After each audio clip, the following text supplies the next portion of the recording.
بیا هغه شان ووایا ما ته جانان ووایا بیا هغه شان ووایا ما ته جانان ووایا زه یم ټپه د مینې ته یې قربان ووایا د زړه خبر اشنا یم روان ووایا د زړه خبر اشنا یم روان ووایا انوره بې د مینې څه دی ګزران ووایا ملګرو سلامونه ستاسو ورور ستاسو ملګری سلمان ساغر یم او پروګرام ادبي محفل دی ادبي محفل مو نن راوړی دی د مانیرې کلي ته چېرته چې زمونږ ګران مشر زمونږ ستر مشر جناب انور مانیروال صاحب اوسیږي ښکلی ژوند کې د خپل الله نه وله ښکلی ژوند غواړم هغه را سره څنګ کې ناست دی غواړم چې د هغې نه د خوند رنګ شاعري ریکارډ کړم او له تاسو سره یې په خصوصي توګه باندې مسافرو ملګرو سره شریک کړم چې په بل هیواد کې خپلې ورځې شپې سبا کړي نو ګرانو ملګرو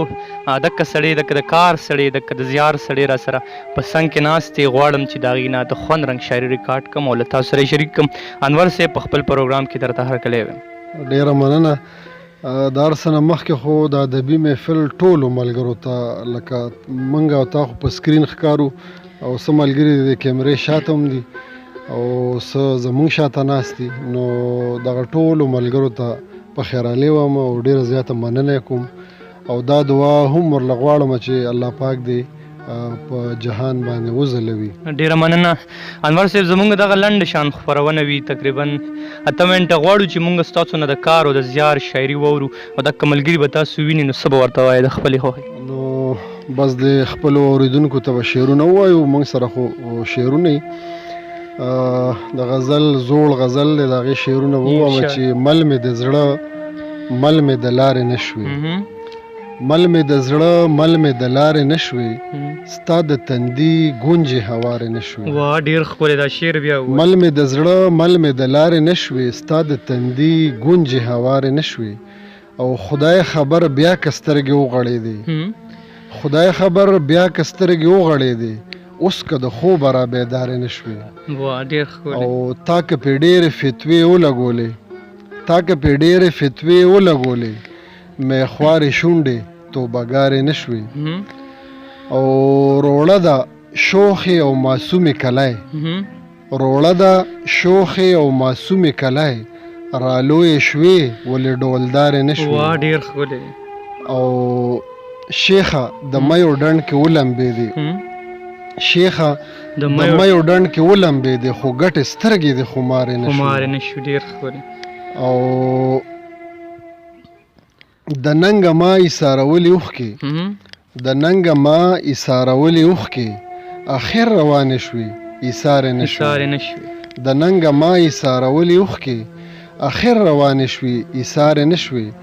او زما نغمې د سرو او سپینو جنگ کې مکته ده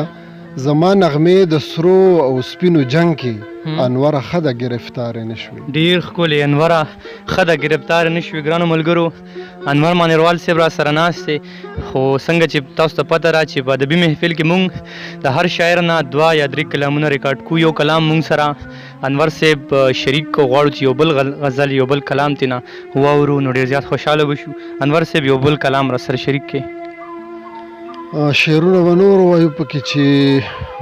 په هغه وخت کې ویښ یم او ده چې ټول عالم وي په خدای مې د قسم وي په خدای مې د قسم یو زه یم توره شپه وي او ملګری مې ستا غم وي په خدای مې د قسم وي او په کوم سحر چې مور مې راته ووایي قربان د لوی الله په امان په کوم سحر چې مور مې راته ووایي قربان د لوی الله په امان نو په هغه ورځې کل واړه کارونه زما سم وي په خدای مې د قسم وي او انصاف چې د مار خپشي او شي لوګه چرته ډیره انصاف چې د مار خپشي او شي لوګه چرته ډیره وطن کې چار چاپیره نو هر کور مورچه مورچه شي هر بچی لکه بم وي ډیر ښکلی په خدای مې د قسم وي ډیر ښکلی او راځه چې خپله خپله کیسه تیره کو دنیا ته هم شاته هم ګدا ته راځه چې خپله خپله کیسه تیره کو دنیا ته هم شاته هم ګدا ته ملګري به جانانه زما ډیر وي ستا به کم وي واه ډیر ښکلی په خدای مې د قسم وي او کورونو کې باداره ستاسو جشن وي غوغا وي مستی وي او ګډا وي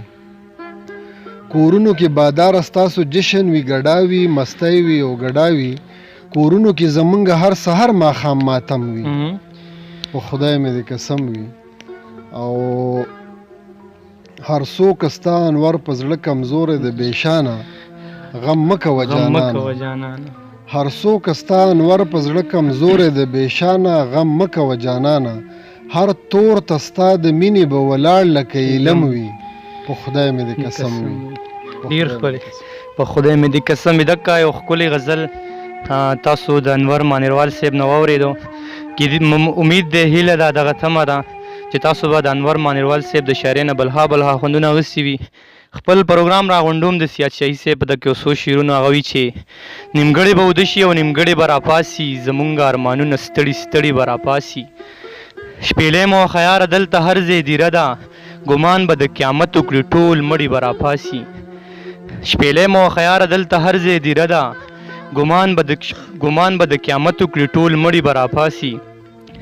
په تا به ګوته کېږي چې هم داغه قاتل دی سیاد شاهي په تا پسې ستا کړي به راپاسي خپل ورور سلمان ساغر له سره د خپلو ګرانو ملګرو د نعیم د خالد او د مدثر ورکې اجازت چې چېرته یې ښاد اباد او بریالي اوسئ د لوی الله په امان